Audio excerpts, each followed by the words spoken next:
Welcome back to The Breakfast Show. Now, our next guest is a name synonymous with the music industry in the country. He found fame as the leader of the legendary Jayhawkers, and then went on to write several wonderful books on Malaysian music. He's also a well-known teacher of music, and this year he has published another book. This one is a story of his life. Now, tell us more about the times and chimes of Joe Chelia. Please welcome the man himself, as well as Dato Professor Dr. Ibrahim Badruddin. Good morning, gentlemen. Welcome to the show, gentlemen. Good morning. So, your biography, I think we've had a chance to read through your forward and your review about it. It's very different, a very different take on biographies, isn't it, Joe? Well, it's an honest story about my life, and I've had such a fantastic experience living in this country, from birth that is, till now, and I thought, hey, why not I put it down to share it with everyone, because I've had a very colorful life. So tell us a little bit about that life then. Yeah. What's in this book? Well, for starters, I'm an estate boy. So one of the chapters is even before Obama came with Joe the plumber. I was writing Joe the estate boy, Joe the school boy, Joe the bachelor. So all the chapters are based on different phases of my life. Right. So I grew up in the rubber estates. It was a very strict Tamil cultural matrix. And then I'm suddenly thrown into, at the age of 7, I'm in a Malay hostel in high school Muar.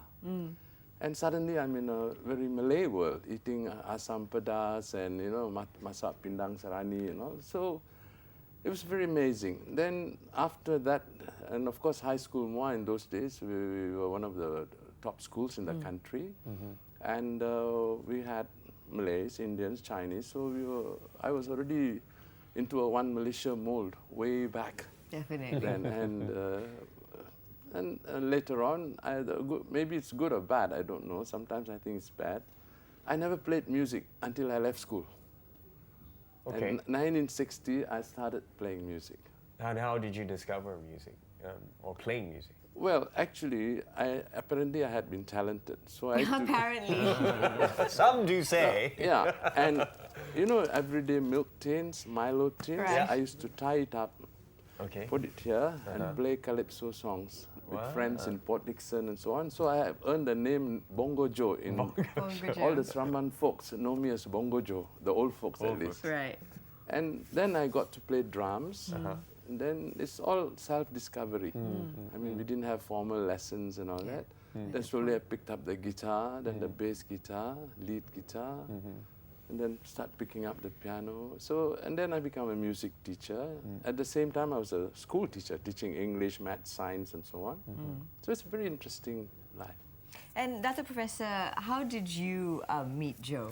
Yeah. Well, we were both in teacher education before. Right. But in recent years, it's more about him being the leader of the Music Society and Music Association. And we got together because, you see, music is so very important. And he's one of the champions of music education in the country. Right. Music education is not just about entertainment or fun. Right. It's actually a lot of mathematics would be there. And just now when Joe was telling his story, it's actually about creativity and innovation. You see, we use many of these terms nowadays, either at the national level or classroom levels, but many of these have already existed in a different context before. You just have to search for the meaning and you get it. And this book by Joe, it's actually it's a breakthrough kind of thing. He is contributing in a new genre of autobiography. It is at once intellectual, it is familial, but it is actually about the diaspora, and it's actually one Malaysia. Right. Yeah. Because it's very timely then. Yeah, and it's just that we are not politicizing it in that respect, Exactly. but we are just getting it to be in the context of education. Okay. What would you say were some of the highlights of your life, Joe, as a music educator?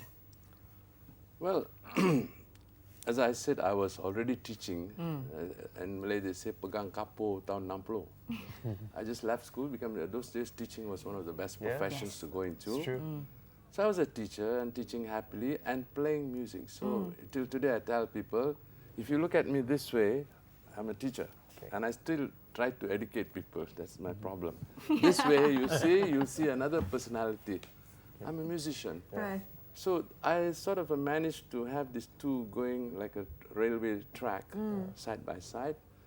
And somewhere in 1970s, I went to Specialist Teacher Training Institute to get my diploma in music education. Thereafter, I became a music teacher. And I was teaching music in all the kampong schools. It was great fun teaching kids, you know, in 4 different schools.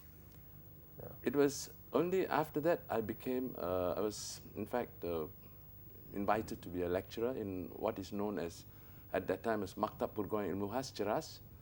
And I was there till I retired, and I spent 36 years of my life as a teacher. So as the teaching part of me still permeates and comes through, and I suppose we can't hide it. That's like what Dato said, we are educators actually at heart. Yeah. And in your biography, Joe, you talk about your family as well.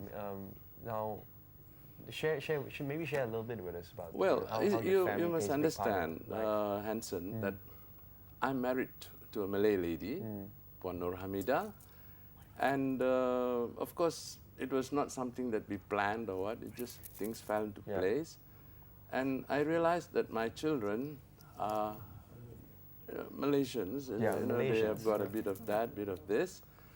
So one of the reasons I've written this book was also for my future, the posterity of my family, to know their roots, because your roots are very important. Right. Okay. Because I want them to be proud of the Indian tradition as well as the Malay tradition. The Malaysian tradition, And essentially. in short now, the Malaysian tradition. That we are all a mixed up lot, you know. I will have to, sorry, stop you there a little bit for a gentleman. We need to take a quick commercial break, but we'll be back to talk a little bit more about Joe Chelia's life in just a bit. We'll see you Right two. back. Welcome back to the show. Sorry to have cut you off earlier, gentlemen, but perhaps, Dato', you'd like to pick up where we left off. Yeah, we normally learn political history or social history, but actually personal histories, autobiographies, biographies, they are much more powerful.